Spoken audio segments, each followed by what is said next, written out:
तर मित्रांनो, यासाठी तुम्हाला डिजिटल 712 असं गुगलवरती सर्च करायचं आहे आणि त्यानंतर लॉग इन डिजिटली साइन्ड 712 हे एक नंबरला तुम्हाला वेबसाईट दिसणार आहे. यावर तुम्हाला क्लिक करायचं आहे. क्लिक केल्यानंतर या ठिकाणी दोन पर्याय आहेत. यामध्ये रेग्युलर लॉग इन असेल किंवा OTP बेस्ड लॉग इन असेल. तुम्ही सर्वात पहिल्यांदा जर आला असाल आणि तुम्हाला लॉग इन करायचं नसेल तर तुम्ही OTP बेस्ड लॉग इनवर या ठिकाणी मोबाईल नंबर टाका, सेंड OTP म्हणा, त्यानंतर तुमचा OTP व्हेरीफाय करा आणि लॉग इन करून घेऊ शकता.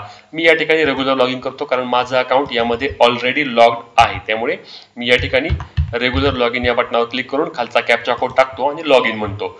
लॉग इन म्हटल्यानंतर आपण आता अधिकृत वेबसाईटवर आता या ठिकाणी डॅशबोर्डवरती येणार आहोत. यामध्ये भरपूर सारे ऑप्शन आहेत. आता यामध्ये 712 आहे, 8 आहे, ई फेरफार आहे, प्रॉपर्टी कार्ड आहे, मिळकत प्रतिकेचे फेरफार आहेत, प्रॉपर्टी कार्ड मुंबई सिटी आहे, ई रेकॉर्ड्स आहे, त्यानंतर स्वामित्व मॅप्स आहेत, स्वामित्व एन्क्वायरी रजिस्टर आहे, रिचार्ज अकाउंट आहे, पेमेंट हिस्ट्री आणि पेमेंट स्टेटस हे वर सर्व तुम्हाला टूलबार वरती ऑप्शन आहेत. या ठिकाणी तुम्हाला काय करायचं आहे, तुम्हाला यामधील ई रेकॉर्ड्स हा पर्याय निवडायचा आहे. ई रेकॉर्ड्स पर्याय निवडल्यानंतर तुम्हाला या ठिकाणी कार्यालय ऑफिसमध्ये तुम्हाला या ठिकाणी तहसीलदार कार्यालय निवडावे लागणार आहे. त्यानंतर सर्वात महत्त्वाचा म्हणजे या ठिकाणी बघा, सर्व जिल्ह्यामध्ये अजून ही सुविधा सुरू झाली नाही किंवा काही जिल्ह्यांमध्ये झाली आहे, तालुक्यांमध्ये झाली नाही, काही तालुक्यांमध्ये झाली आहे, त्यांच्या गावामध्ये नाही. तर ते येत्या 1-2 महिन्यामध्ये सर्वत्र अपडेट होईल. पण सुरुवातीला बरेच जिल्हे यामध्ये आले आहेत, बऱ्याचशा गावांमध्ये ही प्रक्रिया सुरू झाली आहे आणि तुम्हाला तुमचे जे फेरफार आहेत जुने अगदी 1954 पासूनचे ते फेरफार तुम्हाला या ठिकाणी पाहायला मिळतात.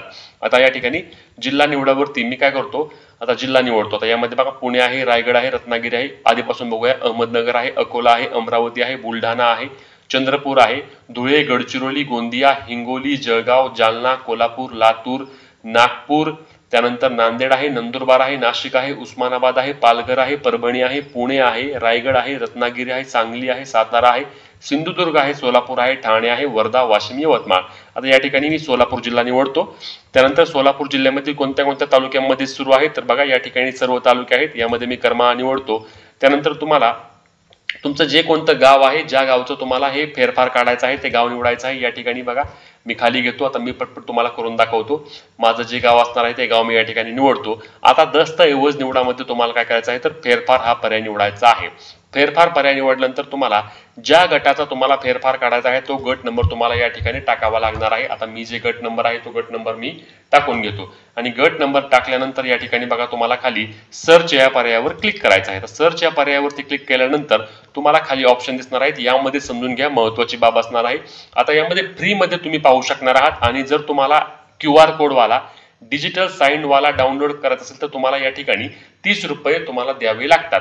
आता मी या ठिकाणी काय करतो, फक्त तुम्हाला की एक दाखवतो जस्ट की कसं करायचं. तर अनसाइन्ड वर मी या ठिकाणी क्लिक करतो. व्ह्यू वर क्लिक केल्यानंतर या ठिकाणी बघा हा जुना फेरफार उतारा मला ओपन झालेला आहे. हा जुना फेरफार उतार्यावर सर्व माहिती आहे. हे हस्तलिखित होते बघा, हे हस्तलिखित उतारे एकदम जुने होते.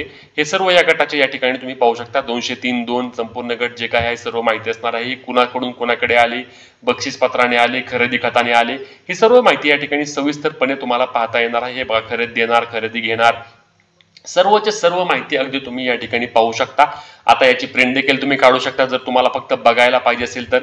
आणि जर तुम्हाला याचा कुठेतरी कायदेशीर बाबींसाठी उपयोग करायचा आहे, कर्ज प्रकरण असेल किंवा इतरही अनेक बाबी असतात, खरेदी विक्री असेल, तर यासाठी तुम्हाला काय करावं लागणार आहे, तर तुम्हाला या डाउनलोड या पर्यायावर क्लिक करावं लागतं. डाउनलोड पर्यायावरती क्लिक केल्यानंतर तुम्हाला डिजिटल साइन असलेला QR कोड वाला तुम्हाला फेरफार या ठिकाणी डाउनलोड होणार आहे, जो सर्वत्र चालतो, ज्याला तुम्हाला तलाठ्याची सही लागणार नाही, शिक्का लागणार नाही, काहीच लागणार नाही. तुम्ही फक्त तो डाउनलोड करायचा आणि डाउनलोड केल्या तो अगदी 2 मिनिटांमध्ये डाउनलोड होणार आहे. तर या ठिकाणी मी डाउनलोड करून दाखवत नाही कारण हे माझं गावही नाही आणि हा माझा तालुकाही नाही. हे जस्ट मी तुम्हाला एक सांगण्यासाठी केलेलं आहे की तुम्ही या पद्धतीने तुमच्या गावातील हे जुने फेरफार काढू शकणार आहात. तुम्हाला यासाठी कुठेही जाण्याची गरज नाही, ना तालुका कार्यालयामध्ये जायची गरज आहे, ना पंचायत समितीमध्ये जावे लागणार आहे.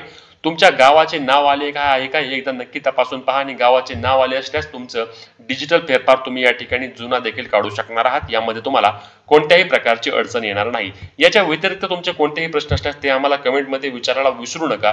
ही महत्त्वाची व्हिडिओ जास्तीत जास्त शेअर करायला आणि फॉलो करायला, तसेच YouTube चॅनलला सबस्क्राईब देखील करायला विसरू नका, जेणेकरून अशी सर्व माहिती तुम्हाला रेग्युलर आणि सर्वात आधी आपल्या पेजवर आणि आपल्या व्हिडिओच्या आपल्या चॅनलच्या माध्यमातून तुम्हाला मिळणार आहे. तर पुढच्या व्हिडिओमध्ये भेटणार आहोत. तुमचे जे काही प्रश्न असतील कमेंट करायला विसरू नका आणि पुन्हा एकदा जय महाराष्ट्र.